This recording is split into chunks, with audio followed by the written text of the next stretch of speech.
Donc, nous passons maintenant à la deuxième séance extraordinaire. Donc, vous avez entre les mains l'ordre du jour. Donc, qui propose l'adoption de l'ordre du jour? Je vais le proposer. Monsieur Guévremont? Appuyé par Mme Allary. Nous en sommes maintenant au dépôt liste des virements budgétaires pour l'exercice 2016 au 30 novembre 2016. Donc, vous en avez pour 136 500 $. Vous voyez, c'est peut-être un peu petit, mais en tout cas, en se plissant un peu les yeux, on devrait voir. Donc, vous voyez les transferts qui sont en fin d'exercice. Il y en a d'autres qui vont rentrer pour la période du 1er décembre au 31 décembre prochain, qui vont être déposés au mois de janvier. Ça va? Ça va. Point 4 maintenant. Autorisation de dépenses. Donc, vous avez... on en a pour 9 549 000. Est-ce que vous voulez commander, M. Guévremont? D'habitude, c'est vous. Oui, je peux le lire. Merci beaucoup pour l'opportunité. Je vous réveillais. Il est proposé d'autoriser donc les dépenses de la liste préparée au 1er décembre 2016 de 9 549 410,93, incluant les charges salariales de 744 798,87 pour les périodes de 44 à 48, la liste des chèques émis pour une somme de 1 636 701 $, ainsi que la liste des paiements par débit direct de 494 813,51. Vous voyez donc à l'écran les plus importantes transactions, la plus importante étant évidemment à la ville de Longueuil pour l'agglomération. J'en fais donc la proposition. Appuyé par? Je l'appuie. M. Bédard. Allez-y, monsieur. Point numéro 5. Oui, donc il est proposé d'adopter le règlement 2016-24 imposant les taxes foncières, compensations et tarifs pour l'exercice financier 2017, tel que présenté il y a de ça une demi-heure, avec dispense de lecture. J'en fais donc la proposition.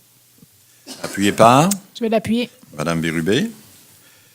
Point 6 maintenant. Oui. Demandez le vote. OK, donc on procède au vote. Pour. Pour. Contre.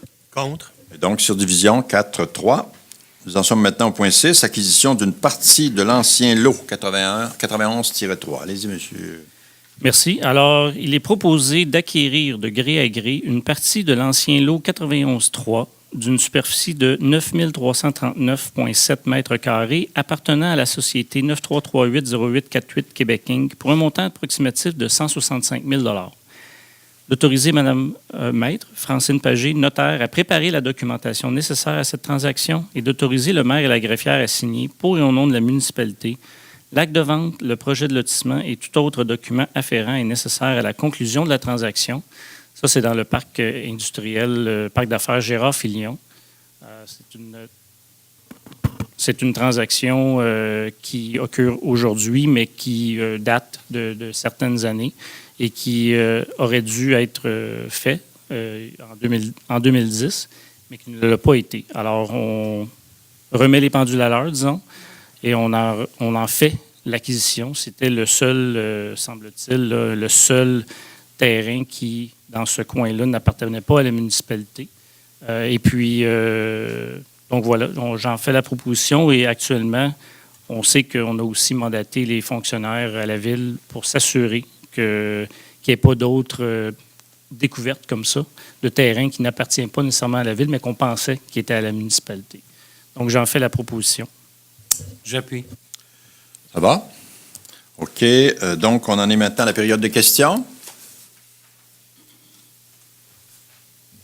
Parfait. Vous êtes sage ce soir. Est-ce que c'est Noël? Vous êtes fatigué de votre fin de semaine? Non? OK. Donc, on en est maintenant à la levée de la séance. Qui propose la levée de la séance? Mme Allary, vous êtes contente? J'appuie. Et appuyé par M. Bédard. Et voilà. Merci à tous et de joyeuses fêtes. Samedi, on vous invite bien sûr, une petite annonce en passant. Donc, on vous invite au déjeuner du maire qui va porter sur le budget spécifiquement.